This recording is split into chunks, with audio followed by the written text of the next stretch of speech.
right. Now, does that mean that every Adventist child belongs in a formal setting in your school? No. That's not realistic, is it? And one of the things that I want to promote in the next 5 years at the division is finding ways to make sure that every Adventist child gets the opportunity to have some Adventist education. Even though it's not a formal in a classroom, every child deserves, and that's part of our mission, they deserve an Adventist education.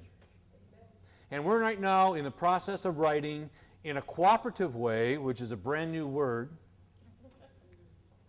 between the Review and Herald, Griggs University, and the North American Division, a Bible curriculum for students who are not in Adventist schools.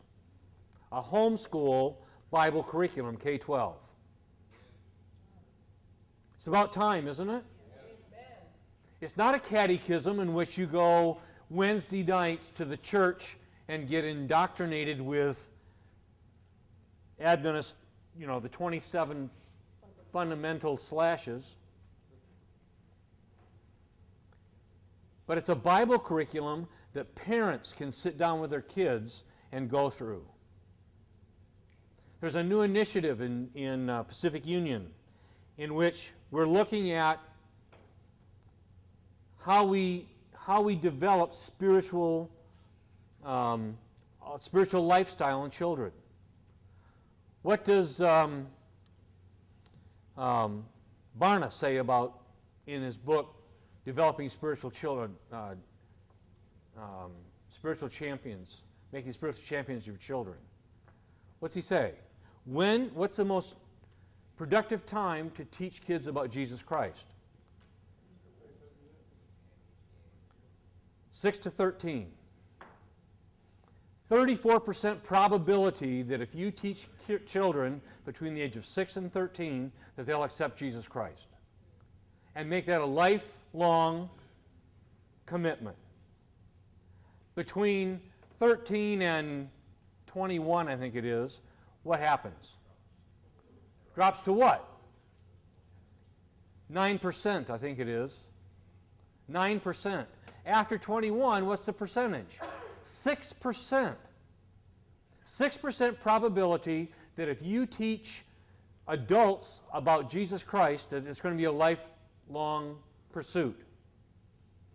Where do we put our money in evangelism? In the 6% box.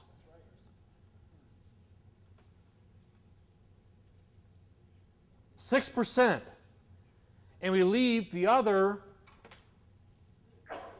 percentages, you know, I mean, anyhow.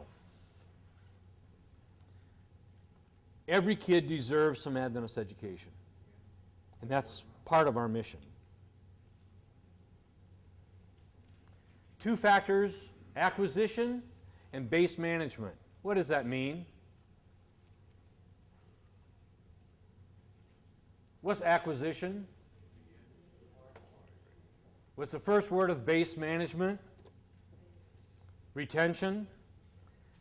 Do we spend as much time on retaining students in our system as we do recruiting students in our system? I had this conversation today with an administrator. I got a long email at the division office last week. A student got kicked out of an academy for eating an all-beef hot dog in his room. And the parents were angry that they'd spent, this was a senior, a month and a half before graduation. They'd been there 4 years at this, 11 and 3/4 years in Adventist education, and they got kicked out over an all-beef hot dog.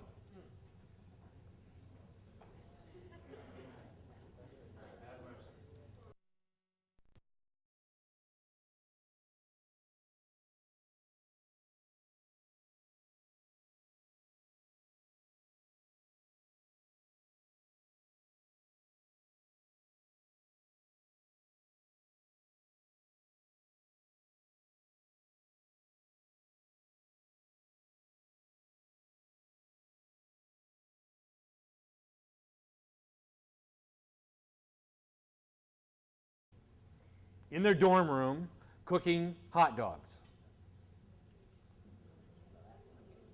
What do they get kicked out for?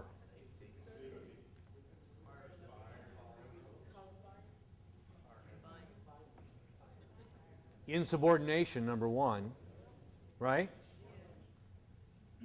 Did they get kicked out of school for an all-beef hot dog? Did the parents share with me that their kid was so insubordinate that they had to leave school?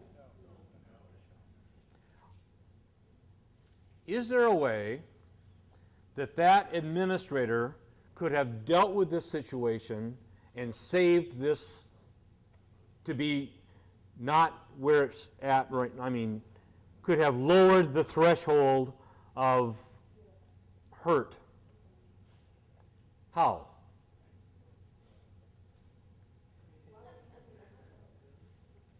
Why was he cooking the hot dog? Was he hungry?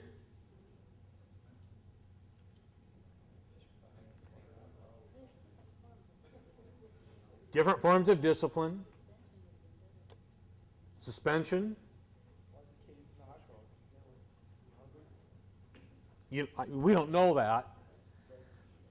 You know, one of the things I did early on in as a principal, and I had, at TA, I had 450 kids.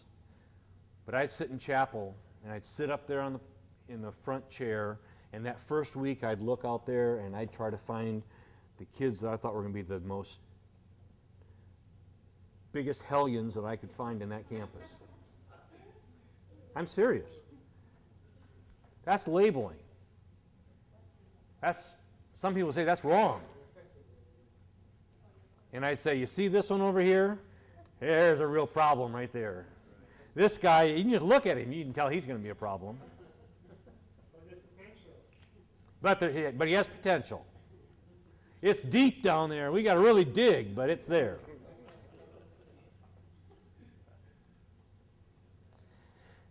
And I'd take those kids, and I'd call them into my office, and I'd say, if you need a hot dog that badly, you come and see me, and I'll take you once a week to buy you a hot dog off campus.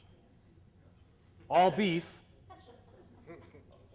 But if you need it that badly, and that's going to make the difference between whether you're successful at XYZ Academy or not, then you come and see me. If you've got an anger problem and you're going to blow up, the only place that is safe for you to blow up is in this room with that door closed.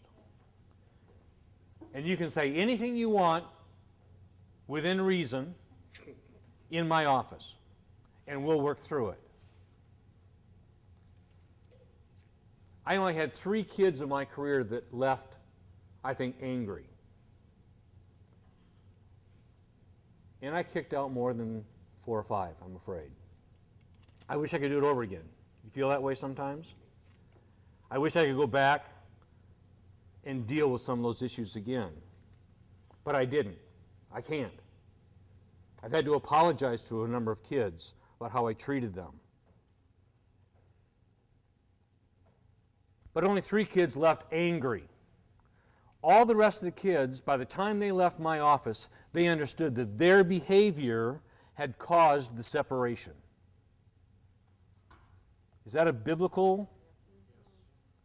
Isn't that where we're going to be at someday?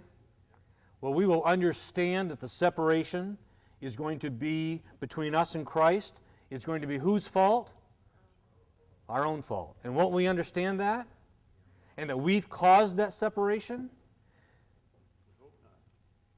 Well, if we're separated, it's because we've chosen that.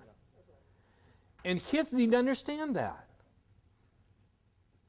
That retention is so important. We do a lot of this, marketing. We go out and market to the outside world, and we forget that we've got kids on our own campus that we need to keep, that we need to pray for. I'll tell you another burden, has little relationship maybe to marketing.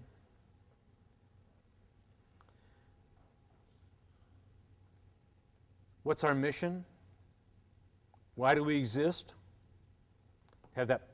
See, I used to believe that it was our job to help kids to know Christ. Is that right?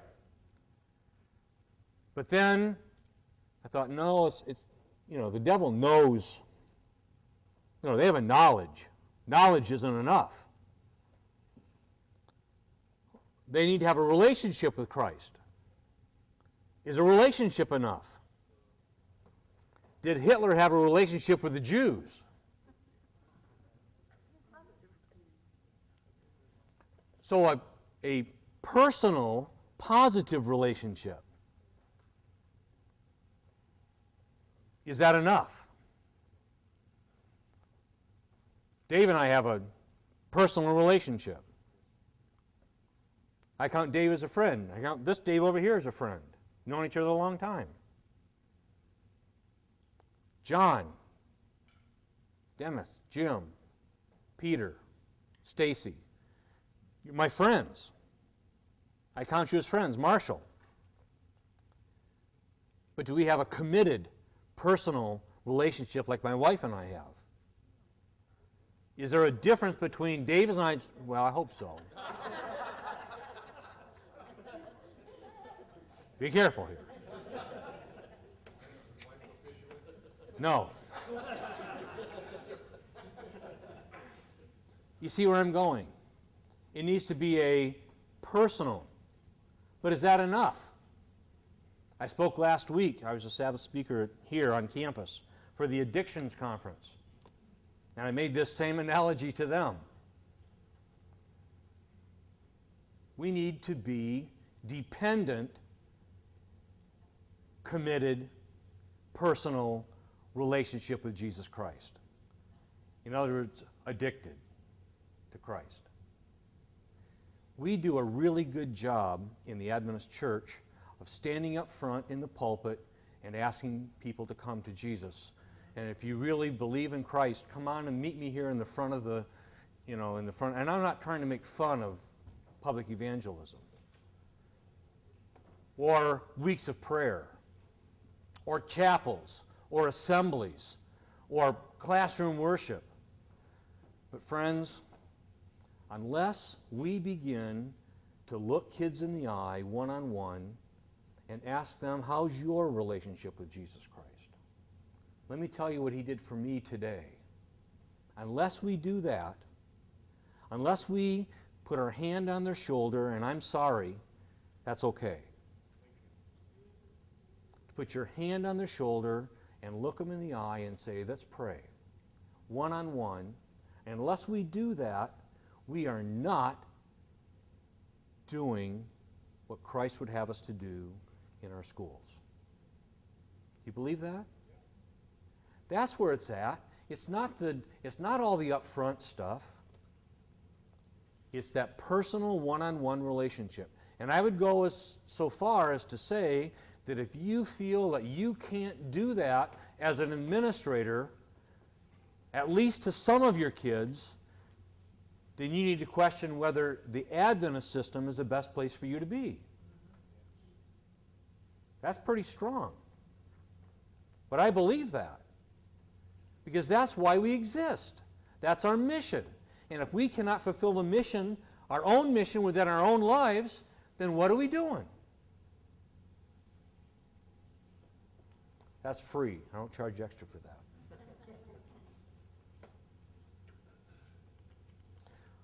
Go through these. It's all here. We've been through this.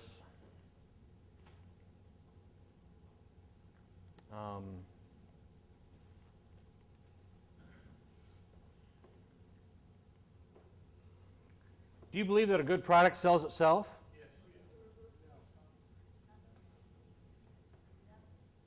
What? Okay.